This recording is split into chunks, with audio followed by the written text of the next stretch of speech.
Hello, everybody, and welcome into the Tech Tailgate Show for week number 7. We are sponsored by the Tech Credit Union. I'm Chris Ramirez here with Mike Dewan. And, you know, Mike, we start off every week saying the same thing. Wow, look how fast it's going. Final two-thirds of the regular season, we're really starting to see how things are shaping up, conference races.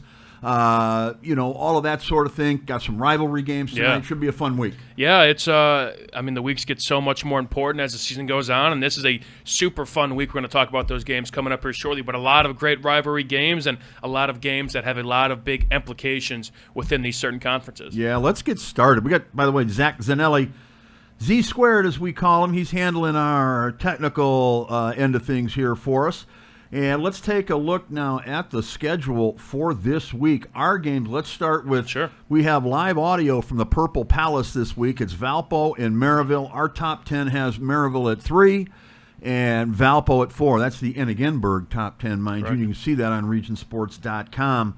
Maryville hosting this one at the Purple Palace along I-65 tonight. Give me your take on this one, Mike. Yeah, this is these are two 5A teams. One 5A team coming off of a pretty big win, and the other not so much. These are two teams that always find ways to butt heads, of course, in the regular season, and obviously when the stakes are raised much higher in the regional rounds, and that's, of course, the collision course they want to get on. But first, they got to get there, and they got to play this game tonight at the Purple Palace. That's going to be an awesome one, of course. Two teams that are very evenly matched and pretty similar game styles, I like to say. They like to run the football, and they always play pretty solid defense. Now, coming into this game, looking at both these teams, Maryville, a lot of stars on the defensive side. When Valpo coming into the season, a lot of new faces, lost a lot of talent from those previous great defensive units. Nonetheless, Bill Marshall looking at a big bounce back after that tough loss against Crown Point. All right, Mike, well, let's get to it here. Give me the meat of the matter here. I want to get right down to it. What's going to be the difference in this game, and who's going to favor in that difference? Yeah, I alluded to kind of, again, what they're good at, and I think it's going to be trench warfare. It's who's going to be the better team in the trenches. They have two solid run games between the two teams. Maryville has a two-headed backfield, J.Q. Johnson and Cameron Jordan, a junior and a sophomore, respectively, but they play well beyond their years, and Valparaiso has a proven senior in the backfield, and Thomas Berto has been doing it for quite some time for them. But I think it's going to be who controls the line of scrimmage, who makes those better plays on first downs, kind of win that down and make it second and manageable. And then you could maybe take a shot play, which we see both teams are not afraid of doing as well. They got two quarterbacks that are new to the system, but they can throw the football, especially if your run game is working. Whatever team can run the football and kind of get those tough earned yards against some of these, against obviously a talented defensive front like both these teams have, I think that's going to be the deciding factor of the game. And if I were to choose, who has the upper hand in that? Obviously, being at home is great. Being at the Purple Palace and coming off a win is huge. And I think that Maryville offensive line, it's pretty senior-led. They got a big group up there and a two-headed backfield that you got guys rotating in, J.Q. Johnson and Cam Jordan. They rotate in just about every play, it seems like. Sometimes they're both out there at once, but I think they can keep them fresh, and I think that kind of benefits Maryville a little bit. Again, Valparaiso, they played pretty solid defensively, but still a little bit inexperienced. I think Maryville's defense as well may have the upper hand in terms of just next-level talent and more experience on that side of the ball, but nonetheless, we're super, super excited to show you, to have at least audio for that in the Region Sports Network. That's right. That game will have live audio, no live video streaming allowed from Maryville High School. So we will have the live audio for you. Is that all we're having? No, we have. We're going to do the. We got the video is going to play after the fact as well. Yep. We are going to be shooting video from there. Obviously, when the game is going on, of course, we're going to have the radio broadcast. But then a little bit after the game, once the game is concluded, we'll post that entire live stream for you guys to catch all the game film after it happens in real time. Absolutely. So thank you to the people at Maryville for allowing us that. Sure. I know in the past that was even somewhat, something you didn't really ask for, so they have opened it up a little bit, and I know there's a lot of people inquiring about this game. So go ahead, and if you're not, there is no video streaming live. I don't even think Maryville does it. So you either have to go to the game if you want to watch it live. If you want to hear it live, you can do that with us, and then you can stay tuned after for the video. So, in the meat of the matter, by the way, brought to us by Better Beef of Indiana. They are local, and it's all locally raised beef, locally processed beef. You can find them on the web. You can find them on Facebook. I'm a customer of theirs, and I highly recommend if you want to. You don't have to buy a whole side of beef, Mike. Sure. I know you're kind of a carnivore too. Yeah, right. You? For sure, man. You can fill up a freezer with this guy's stuff. Yeah, right. We'll take it.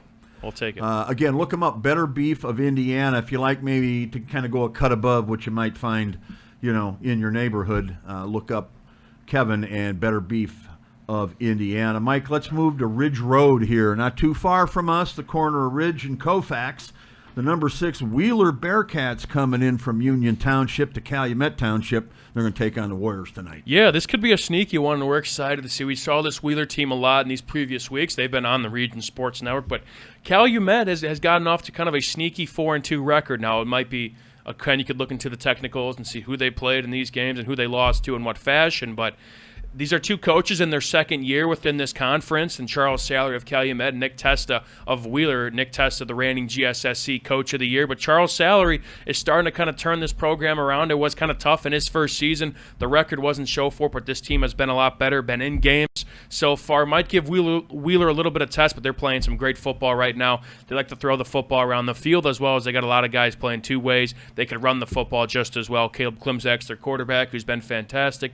But Calumet, again, this could be a trap game if Wheeler's overlooking them. Again, this is a division game as well. Both teams are 1-0 in their respective division. Wheeler cannot look ahead against his Calumet team. That, again, sneaky 4-2 record, as well as 1-0 in their division. So, going to be a fun one over there at Ridge Road. Again, happy to show you guys with video over there from Calumet. But, 2 talented teams in the GSSC. We like kind of expanding the coverage, and, again, a conference that we probably wouldn't have covered a few years ago. And, obviously, there are 2 great teams within that division, and we got a treat for you over there. Yeah, and it's kind of a Duneland connection coming to the GSSC here with Charles Sallery and Nick Testa, both a couple of big-time high school offensive studs back in their day. Right. If I remember, Nick Testa just before 98, 99, I think he was on those teams. And Charles Sallery was at LaPorte back in, the early 2000s. And, man, the stories of him running back in the day. So they're bringing some of that Duneland knowledge and Duneland toughness, and Duneland experience down to the GSSC. And you see Mark Hidalgo, Mark was he's in that conference. He's a Maryville guy, a Duneland guy. So that conference has taken a step up. Sure. And I think there's some great football going on there. But, Mike, give me the meat of the matter on this one here. Indiana beat the Better Beef of Indiana is just dying to know what's going to be the difference. Yeah, no doubt about it. I think Calumet, you're going to have to try and slow down that Wheeler offense that has been pretty talented, to say the least. Wheeler, they put up points maybe a lot more at the rate of Calumet, so I think that Calumet defense, that they got some guys over there, but a lot of guys kind of playing both ways as well. I think Wheeler, again, they could hit you kind of in any way possible, and they want to test all of your defense. And I think when it comes down to that, Calumet, you got to try and stay in the game and get that Wheeler offense off the field. I think one of the ways to do that, which we kind of saw last week from Westside before that game got away from them, is forcing a couple turnovers. Now, Caleb Klimzak has been much better with the football. He kind of had some turnover problems in those non-conference games and has done a lot better. But Westside still found ways to force fumbles, force some turnovers, and kind of set up their offense. And I think Calumet being at home, again, that's not an easy bus ride, not a fun place to play from what I know. Calumet, you got to make things a little bit easier for your offense. That Wheeler's still a fantastic defense, but if you could play complementary football, I'd like to say Wheeler has the upper hand in this game. For Calumet's sake, you got to try and play some defense, force some short fields, and potentially make Wheeler, blink a couple times to give yourself a better chance. And that is the meat of the matter, as Mike DeWan described it, courtesy of Better Beef of Indiana. One more game we have on our streaming schedule tonight will be from the Burial Grounds. The number 10 Chesterton Trojans are in town. They'll be taking on the Lake Central Indians, Mike. Yeah, this is a Chesterton team that came off of kind of a slugfest last week against Portage, 2 teams that didn't score points until the final frame, and they just kind of edged out the Indians over there at Chesterton. And then looking at Lake Central, that was a very interesting game, seeing how they would respond going to Ames Field. Not an easy place to play, not an easy bus ride, and they fell down 20-0 early and then scored 14 points in about a span of a minute in the fourth quarter, but that was a little bit too little, too late. Lost that one 20-14. So these 2 teams also always play each other close. Chesterton, that's going to be a long bus ride for them. And who's going to kind of start out hot? And it's kind of one of those games where, again, you got to play 4 quarters, and if you have the upper hand early, it might be tough to bounce back. But these are 2 teams kind of middle of the pack in the Duneland. This game could go anyway. All right, Mike, let's move to the Battle of the Bridge. Now, we've covered the 3 games we have on. Let's talk about one that's very local here at the high school closest to us, Highland High School. The Zipper, as it's known. The Munster Mustangs will be coming in. 2 first-year coaches. Sure. I know that Ben's been involved in this previously with both schools, and being a Griffith guy, he knows all about it. Right. And he's coached at both schools. Munster's new coach, Robinson St. Louis, he's going to be kind of new to it. Kind of, you're a kid that's played, or a guy that's played in this as a kid. Take us through this one here tonight, Mike. Yeah, although it's maybe not the marquee matchup in terms of record-wise or talent-wise, this is one of those rivalries around here that I think is always going to stick. It's one of the few rivalries, to my knowledge, that has a traveling trophy, and this is personal for, I'd like to say, both sides. At least, on this side of Munster over here, I know it's definitely personal over there at Highland, and it's kind of been a rivalry where it's kind of I don't want to call it a roller coaster, but it's more this team has it for X amount of years, and this other team has it for X amount of years, and it's been Highlands to lose so far. Big credit to Pete Koulianos, who did not lose against Munster during his tenure there. I know that was before he took over. That was kind of Munster's trophy to lose, and since then it's been Highlands' trophy to lose. But it's going to be a very interesting dynamic, a new-look rivalry coming up again. Two first-year head coaches. Ben Gefford, obviously very familiar with the rivalry, being from the region, being on both sides of the rivalry as well. But that's, in terms of rivalries around here, I got to say, I might be a little biased, but that's got to be the top one, I'd say. It's right there. It's not something, again, these teams aren't at, they're not top 10 level teams or anything. So the rest of the region, even the broader community in those two towns, don't necessarily follow it closely. Sure. It's not like it's going to draw 3,000 or 4,000 people out there. But like you said, Mike, this is a game that's personal. Between the kids, between the parents, between the towns, etc. I don't know so much about Munster, but I can tell you this, and I've lived in both towns. Sure. Highland wants the bridge painted when they win. Yeah. And I don't know. I think Munster sometimes seems to take offense to that if you follow social media. Sure. Mike, what's your take on it here? Is this something you okay with as somebody who played in the rivalry? Yeah. Does the winning town deserve to get their, the bridge painted their color, and does the other team, the other school, the other town, just have to live with it? Yeah, 100%. If the bridge is painted red, they're not going to complain. Munster's not going to complain. It's going to be, when you're on the other side of the coin, things, the rules, it's all, nobody cares. Now it's since it's painted red, now you're fine with it, and you should live with it, I think. Yeah, what I've noticed is sort of, Munster had it for so long. It was it was a hammer and a nail thing. It really wasn't a rivalry. Sure. It was Big Brother beating up on, the little stepchild that showed up, okay? Right. And Highland really, for many years, was a blowout. Up until these, like you said, the Pete Koulianos thing. So, to me, I think the Munster fans sort of started taking it a little bit for granted. And, the Highland fans have always had a chip on their shoulder. For sure. About this rivalry. And that goes back to, I think, as a Munster student, and we both went to Munster High School, I know when I moved into Munster, it was made very clear, okay, who the rival was with. Sure. As a fifth grader, they let you know, this is who we don't like. Yeah. And that team was Highland right away. Anything associated with Highland, if you lived in Munster.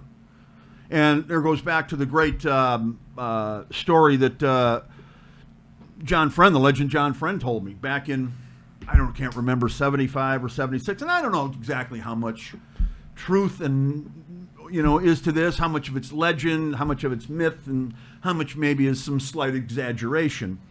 But supposedly back in 75 or 6, whenever the game was at Munster, whatever year that was, when kids showed up at school that morning, that Friday morning, there were 11 frozen chickens hung to a fence by the old Barney Hill field with an M carved in the middle. Wow. And this kind of thing you hear about, you know what I mean? It's a great story. So, when John Friend told me, I'm like, wow, who would have done that? Because all these years, it was like those Highland guys did that, and they supposedly carved an H in the middle of the field and that sort of thing. John Friend told me, he said, one of these days, Chris, feel free to tell this if you want, but those chickens, they weren't hung there by anybody from Highland. So we'll leave it at that. So that's a kind of a cool story that goes along with this rivalry. That's kind of what it means in town. Highland, I believe it was 76, because I think Highland had won the year before their first victory ever against Munster in the series. Yeah. And it was sort of a way to fire up the team. So if there's anybody from Munster who remembers that, feel free to chime in on, in the comments here. I'd like to know if that's reality or myth or legend or, like I said, a slight exaggeration. But either way, a great story that John Friend, the legend himself, told me one time when we had conversations about the rivalry. Yeah. And back in those days, 7,000 people could show up at any game. The fields would be lined with people. I think now they follow it a little differently, Mike, more social media and things of that nature. Yeah, I mean, when I kind of played not too long ago, it was still pretty packed, especially, again, I was part of the game where Highland took back the trophy, so I remember that night vividly, not for good reasons, and it was, they packed the house, we tried to do the same, and it was, again, kudos to them, but they care a lot, and I think Munster's starting to care a little bit more. I think kind of you look at Munster and you say Highland's going to have the chip on their shoulder regardless, and Munster's kind of fallen out of touch.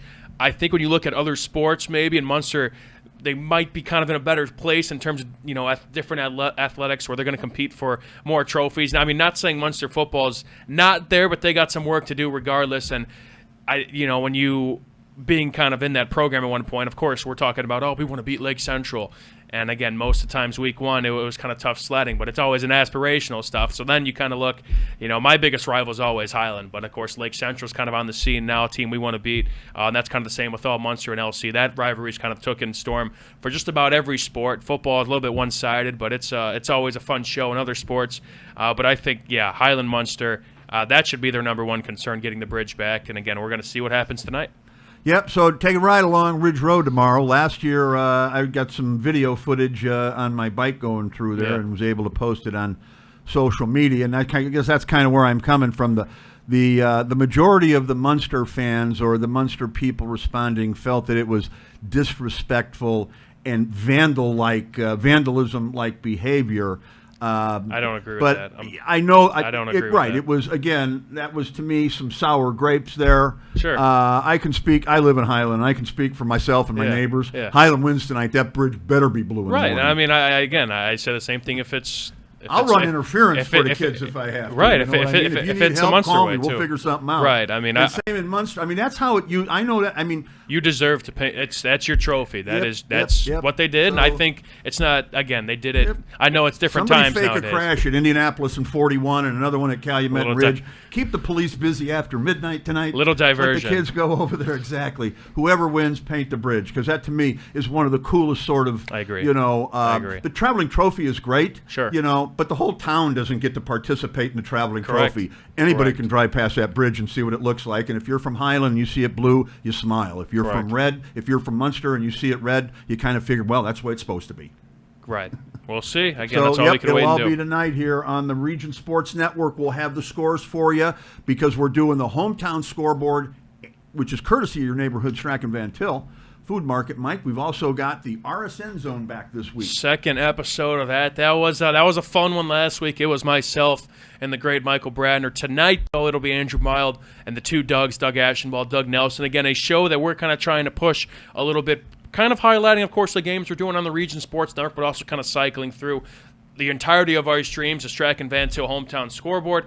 We have just about everything else going on as well. I mean, we're highlighting just about every game we can. It's a little bit of a take on NFL's Red Zone. Again, maybe not to that level quite yet, but we're trying to get there, and we're just kind of cycling through the games, kind of tuning in with you guys. Kind of a multi-show that you can kind of watch beside our streams, kind of like you said last week, where you could pull up one of our streams on the big TV, and you can pull up your phone and kind of check out the RSN Zone as we kind of cycle through our games as well as the other games going on over here in the region. Yeah, we'll finish it all up tonight with the RSN Region Football Wrap-Up Show when it's all said and done. So, Mike, one other thing to promote, our Beating the Brickies series is well underway here. We've got a few more to go, but several have been posted. Yeah, it's been fun so far. Yeah, just like that, we've kind of cycled through these teams. Again, if you do not know about the series, it is paying homage, of course, to the Hobart Brickies dominance of the 70s, 80s, and 90s, but more so those teams that are fortunate enough to kind of go in and tell the story of beating the Brickies. It was not easy to do. I think you remember the numbers off the top of your head since you wrote the introduction, but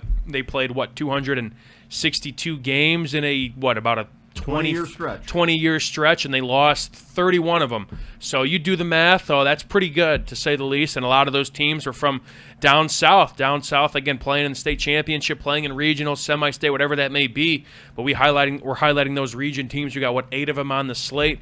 We've done, I think, 3 or 4 of them so far. Got another one coming up pretty soon, right? Do the Lowell Red, the earthquake on Route 2. Right, so it's when a seismic shift in region football power began. That's a great one by Brian Waddle. So, yeah, that'll be a lot of fun. You can find all of that stuff on regionsports.com. All right, Mike, that's going to do it for now. I'm going to take a time out, and I've got to scoot. I got some business to take care of. Mike's going to come back, and he's going to wrap up the Tech Tailgate Show, which, again, is courtesy of the Tech Credit Union. So stick around for that. I'll have a short break and be back with a little bit more football talk here from the Centier Bank Studios on the Region Sports Network, the only game in town. When life takes you places and you can't get to the store, shop online with Strack and Van Til To Go. Our to-go service is easy to use, and it can save you time and money. Once your order is in, our own Strack and Van Til team preps your order with care. For delivery or pickup, enjoy the convenience of letting our to-go team shop for you. Enjoy your special moments. Sign up online today at shop.strackandvantil.com. Hi, I'm Crowd Company's Lantern Man. For years, I've helped your family and friends save on their car insurance. And now I've returned to rescue you from high prices. Whether you have a perfect driving record or a not-so-perfect record. Follow me to the Crowd Agency for immediate and affordable coverage. I'm your insurance superhero. Crowd Company's insurance professionals. Highland, Merrillville, and Michigan City. Thinking about what to do after high school? Consider a career with Boilermakers Local 374. As a Boilermaker apprentice, you'll earn while you learn. We offer excellent wages and benefits, and as part of our no-cost hands-on apprenticeship program, you'll learn from the best in state-of-the-art training centers and on the job. Become a union Boilermaker and get on your way to a great career. Find out more, visit www.local374.org or call 219-845-1000. Save for a healthy tomorrow with an HSA checking account from Tech Credit Union. It's a tax-advantaged way to save and pay for healthcare expenses. You'll enjoy no setup fee, no annual fee, and easy access to funds. Plus, you'll earn a better-than-competitive dividend rate, currently at 2.27% APY. Visit techcu.org, contact any branch, or call 800-276-8324 to learn more. Tech Credit Union is federally insured by the NCUA. Rates may change without notice.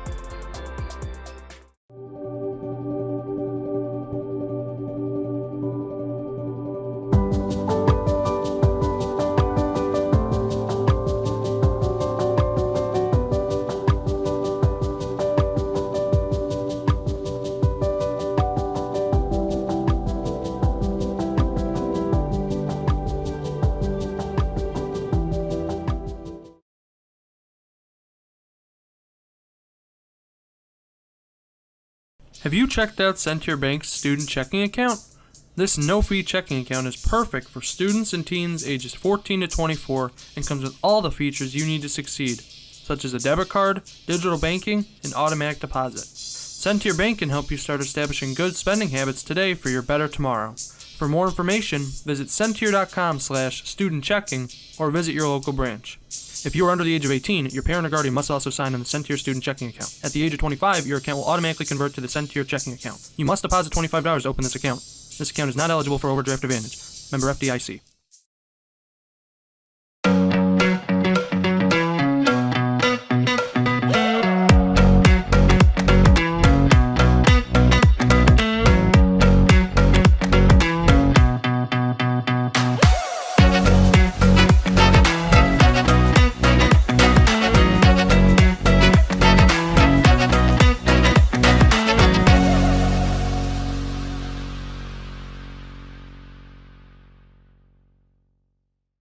Four Seasons Mechanical proudly serves Northwest Indiana, providing quality, reasonably priced, reliable service. With a quality and comfort guarantee, the professionals at Four Seasons Mechanical offer a wide range of services in heating, ventilation, and air conditioning. Whether it's residential or commercial, Four Seasons Mechanical is there 24/7. To find out more, the website is fourseasonsmechanical.com or give them a call at 219-756-7020. Four Seasons Mechanical, your indoor air quality specialist.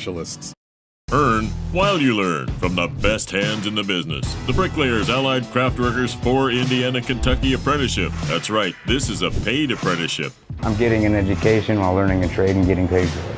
The thing that surprised me the most about this apprenticeship program is the respect I have received after the proper time and training. Classes start soon, so apply now. There are training centers throughout Indiana and Kentucky. We are the Bricklayers and Allied Craftworkers for Indiana Kentucky Apprenticeship, the best hands in the business. Hello, everybody. No, I am not Chris Ramirez. Again, I'm Mike Dewan here at the Region Sports Network. Welcome back to the Tech Tailgate Show, presented by our friends over there at Tech Credit Union. We're coming to you live from the Centier Bank studio, and we're just getting ready for Friday Night Football. Again, Chris had to step aside. I'm taking over. Read it. Just looking at kind of the rest of our games. I'll talk about the games on the Region Sports Network as well, what we got going for you tonight. But let's get to it. We got plenty of games across the board.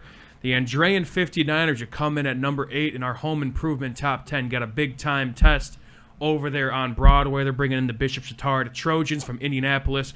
Got to give much respect to Andrean, who just continues to, although, of course, they got to play their NCC schedule, their 2 non-conference games, 2 dueling opponents who are very, very solid in Maryville and Valparaiso in weeks 1 and 2, and then to schedule a non-conference opponent, as you have to do in that conference of now 7. There's kind of one odd team out that has to schedule a non-conference opponent. Andrean is this week. They go down. They're going to play Bishop Chatard. They played them last year in Indianapolis. Now they're coming up here to play Andrean. Going to be a tough battle. Chatard, of course, the story of football in Indiana cannot be told without the dominance of Chatard. And kudos again to everybody at Andrean for scheduling that matchup. Going to be one to look out for over there at Father Eckert Field. The Bowman Academy Eagles will take on the North Newton Spartans. That'll be at North Newton. Again, I mentioned we got a couple games I'm going to talk about a little bit later on the Region Sports Network, but now we got our number 1 rated Crown Point Bulldogs, who have just been dominant so far, especially after last week against Valparaiso. They will travel all the way to LaPorte to take on the Slicers, who are looking to just, again, rebuild their culture a little bit. It's been tough sledding for them so far, but they may have their hands full tonight against Crown Point, who has been nothing but dominant so far. Our 5th-ranked Griffith Panthers will take a trip to West Side. Griffith, one of 2 undefeated teams here in the region, 6-0 as well. Same with the Crown Point Bulldogs, but Griffith has been dominant. They score about 45 points a game, and their defense is giving up a little bit over 7 points a game. So obviously that is a great recipe for success. You're scoring a lot of points and not giving up many. Griffith has been dominant so far. West Side's still a great program to my knowledge. They're looking to, I think, have their 3rd or 4th consecutive season at or above the 6-win mark, and they're 4-2 this year. Obviously a tough loss last week against Wheeler, but Westside, they're going to give you all they got. We know they could run the football. They got a defense that could force some turnovers as well. Still one to look out for. Again, 2 teams in that GSSC division over there, but Griffith has been an absolute wrecking ball through this part of the season. A big matchup at the Brickyard, a game with plenty of implications in the NCC. The winner of this one gets at least a share of the NCC crown. It's our 2nd-ranked Hanover Central Wildcats taking on the 7th-ranked Hobart Brickies. 2 teams that have been playing some very, very good football. 2 great offenses as well. Hobart struggled to score some points in their non-conference part of the schedule, but since the conference schedule, has come about, they have scored points just about any way they can. They could throw the football. Alex Tatum is only getting better under center, the sophomore quarterback for Hobart. And they got some playmakers all across the board. Willie Shearer is a guy who could really do it all. Logan Peters kind of plays both ways, but he's a guy that just doesn't come off the field. Aiden Leonard's a lengthy receiver for them as well. They got a lot of talent over there, but Hanover Central, they have become the standard, at least in the NCC. Tommy Bonner's their quarterback, transferred back home, has played tremendous. Caden Verrett, a do-it-all running back who is very, very talented here in the region. They got a lot of guys over there, Rocco Bartolomeo, Dylan Bowen, so many other pieces, Henry Maurer. I can go on, and that's going to be a game to look out for because this was a 5-point game last year in Cedar Lake. A lot of implications. 2 teams playing some great football. Going to be a great one over there at the Brickyard. A lot to look out for. Again, obviously, you're playing for a conference title on the line. Hanover looking to repeat, as at least, again, they were outright champions last year, while Hobart's looking to win, I believe, their first share of the title since, I believe, 2022, to my knowledge. KV and Lowell. KV will take a trip to the new-look Inferno to take on the Red Devils. This was a game where KV beat Lowell last year. Of course, a lot of kind of backstory between the coaches. Between this one, of course, Kirk Kennedy, who is now the head coach at KV, was at Lowell for some time. He made a lot of history over there, and Keith Kilmer at Lowell, again, kind of the guy after Kirk Kennedy. He's done a lot in his own right. Two great coaches, obviously two coaches that are very familiar with each other. One to look out for in the NCC, two teams that could run the football. They pride themselves on running the football. Could be a high-scoring game. It could be a quick one there as well. A lot of handoffs over there at the Inferno. Lake Station will travel to take on East Chicago Central. The Cardinals over there, a non-conference game for Lake Station. Two teams that are, again, young, still building the culture a little bit and still trying to, again, take some good out of these games. Maybe if they don't win some of these games, but it's kind of a learning experience for some of these teams, and we'll just have to see, again, another chapter to the season over there at East Chicago Central. A Duneland match of Michigan City will travel to take on Portage, two teams that are, again, solid in their own regard. Portage, I mean, a good start to the season. They've been competitive in most of these games, but they have not strung out a win since their 2-0 start to the season. Michigan City, we saw a big win from them last week over Lake Central at Ames Field. Michigan City, we are still waiting for them to play a solid 4 quarters. We got 3 last week, but fourth quarter they were outscored 14-0, almost squandered a 20-0 lead against the Indians going into that final frame. Michigan City just squeaked out of that one. Still a very solid defense. I want to say they had 10.5 sacks against Lake Central last week. They can get to the quarterback. And Portage, they might have their hands full tonight, but again, Roy Richards on their sideline. They're going to compete till the final whistle. The Battle of Hammond, another great rivalry here in Northwest Indiana. Morton will travel to Hammond Central, obviously a cross-city matchup.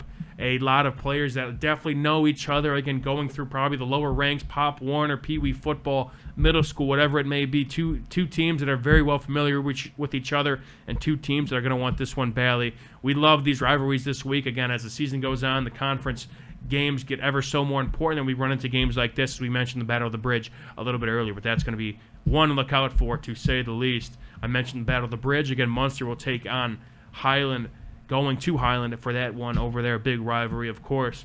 River Forest Ingots will travel to Bishop Knoll, who still breaks in their new field. Bishop Knoll, again, a lot of younger talent and a lot of names to look out for come this new era of Bishop Knoll football.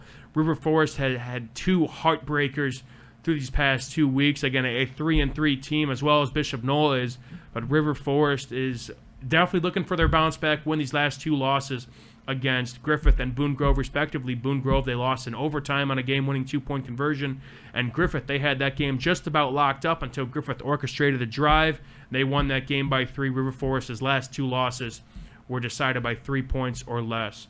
Not ideal. Looking to bounce back there tonight.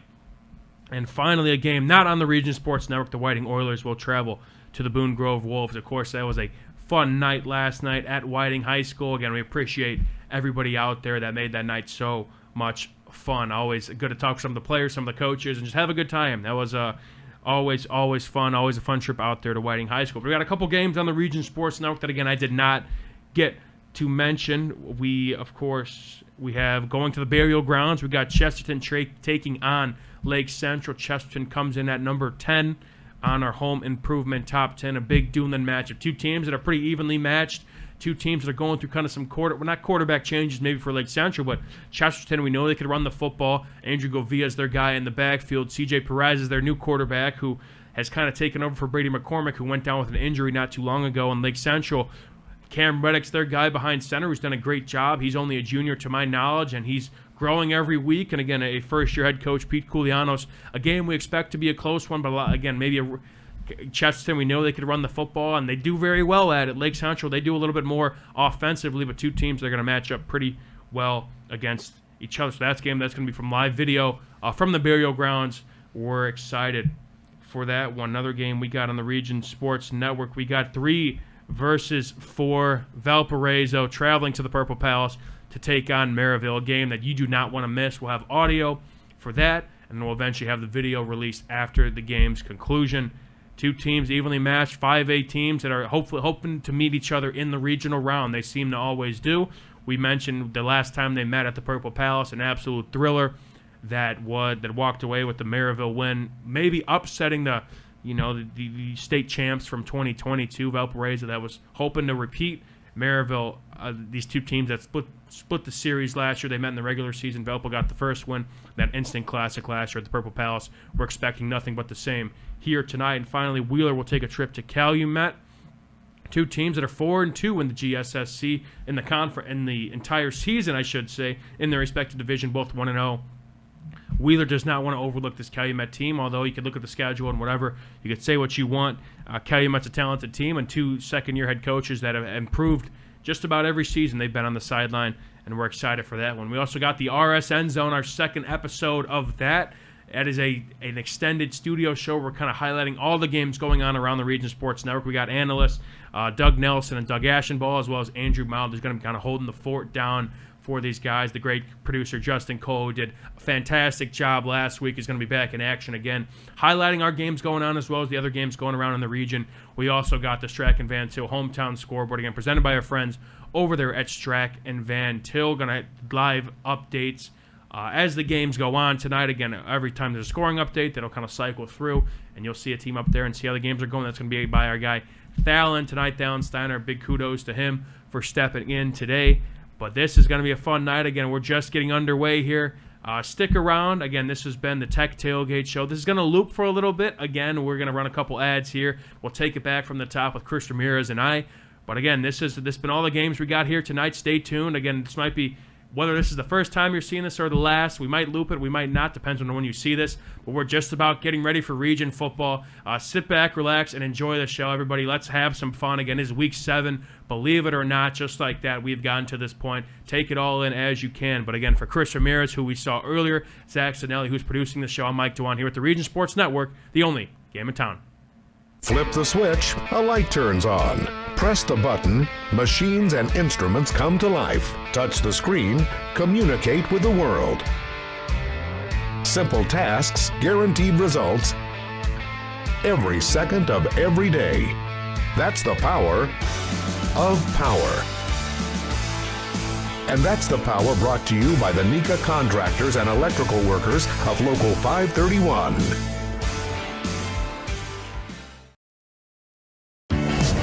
We love home internet from T-Mobile. Oh, now Mesh boosts Wi-Fi all over your home. Taking a class in your attic, that dead spot is gone. Stream ballet in your man cave, learn to paint on your lawn. He's glorious. And now on the road, you can take T-Mobile Wi-Fi with you. Hey, stay connected and watch what you'll do. Blythe's Team Sports in Valparaiso is a leader in athletics apparel and equipment sales. With in-house production including screen printing, trophies, embroidery, and more, Blythe's can help you to create the perfect look. For more information, visit them online at teamblythes.com. Blythe's Team Sports in Valparaiso, where the athletes shop. Better Beef of Indiana. Hormone-free, locally raised, and locally processed beef. Better Beef of Indiana is located in Valpo at 2600 Beach Street, where you could buy individual cuts of beef completely raised in Hebron. From single pounds of ground beef to filet mignon, Better Beef of Indiana has it all. Visit their website at betterbeefindiana.com. Follow them on Facebook or call the owner, Kevin, directly at 219-508-5797. Better Beef of Indiana, where quality meets value.